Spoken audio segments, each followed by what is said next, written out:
കോട്ടക്കൽ നഗരസഭയിൽ സാമൂഹ്യ സുരക്ഷാ പെൻഷൻ അനുവദിച്ചതിൽ വൻ ക്രമക്കേട് കണ്ടെത്തി. നഗരസഭയ്ക്ക് കീഴിലെ 7-ാം വാർഡിലെ 42 ഗുണഭോക്താക്കളിൽ 38 പേരും അനർഹരെന്ന് കണ്ടെത്തി. തട്ടിപ്പിന് കൂട്ടുനിന്ന ഉദ്യോഗസ്ഥർക്കെതിരെ വിജിലൻസ് അന്വേഷണത്തിന് ധനമന്ത്രി KN ബാലഗോപാൽ നിർദ്ദേശം നൽകി. കോട്ടക്കൽ നഗരസഭയിലെ 7-ാം വാർഡിലെ പെൻഷൻ ഗുണഭോക്താക്കളെ സംബന്ധിച്ച് മലപ്പുറം ധനകാര്യ പരിശോധനാ വിഭാഗം നടത്തിയ അന്വേഷണത്തിലാണ് ക്രമക്കേട് കണ്ടെത്തിയത്. നഗരസഭയ്ക്ക് കീഴിലെ 7-ാം വാർഡിലെ 42 ഗുണഭോക്താക്കളുടെ അർഹത സംബന്ധിച്ച പരിശോധനയിൽ 38 പേരും അനർഹരാണെന്ന് കണ്ടെത്തി. ഒരാൾ മരണപ്പെട്ടു. ഇതിനു പുറമെ BMW കാർ ഉടമകൾ ഉൾപ്പെടെ പെൻഷൻ പട്ടികയിൽ ചേർക്കപ്പെട്ടു എന്നും കണ്ടെത്തി.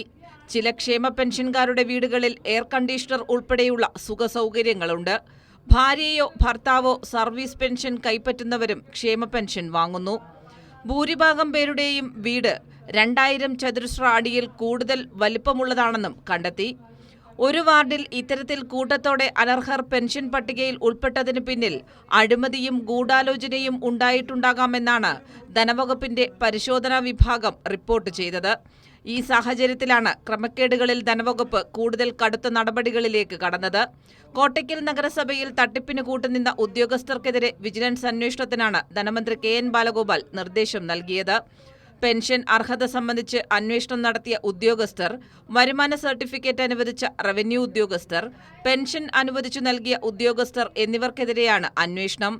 ഇതുമായി ബന്ധപ്പെട്ട് സ്വീകരിക്കുന്ന തുടർ നടപടികൾ അടിയന്തരമായി ധനവകുപ്പിനെ അറിയിക്കണമെന്നും നിർദ്ദേശിച്ചിട്ടുണ്ട്. കുറ്റക്കാരായ ഉദ്യോഗസ്ഥർക്കെതിരെയുള്ള അന്വേഷണ പുരോഗതി ഓരോ മാസവും വിലയിരുത്തണമെന്നും ധനമന്ത്രി നിർദ്ദേശിച്ചു. ക്രമക്കേട് കണ്ടെത്തിയ പശ്ചാത്തലത്തിൽ കോട്ടക്കൽ നഗരസഭയിലെ മുഴുവൻ സാമൂഹ്യ സുരക്ഷാ ഗുണഭോക്താക്കളുടെയും അർഹത സംബന്ധിച്ച് പരിശോധന നടത്താനും ധനവകുപ്പ് തീരുമാനിച്ചു. ഇത് സംബന്ധിച്ച് നഗരസഭയ്ക്ക് നിർദ്ദേശം നൽകാൻ തദ്ദേശ സ്വയംഭരണ വകുപ്പിനോട് ആവശ്യപ്പെട്ടു. ഇത്തരം പരിശോധന സംസ്ഥാനത്താകെ വ്യാപിപ്പിക്കാനും തീരുമാനിച്ചു. ബാങ്ക് അക്കൗണ്ട് വഴി ക്ഷേമ പെൻഷൻ കൈപ്പറ്റുന്ന ഗുണഭോക്താക്കളുടെ അർഹത സംബന്ധിച്ച് കൃത്യമായ ഇടവേളകളിൽ വിലയിരുത്തൽ നടത്താൻ എല്ലാ തദ്ദേശ സ്വയംഭരണ സ്ഥാപനങ്ങൾക്കും നിർദ്ദേശം നൽകാനും ധനവകുപ്പ് തീരുമാനിച്ചു. കൈരളി ന്യൂസ്, തിരുവനന്തപുരം.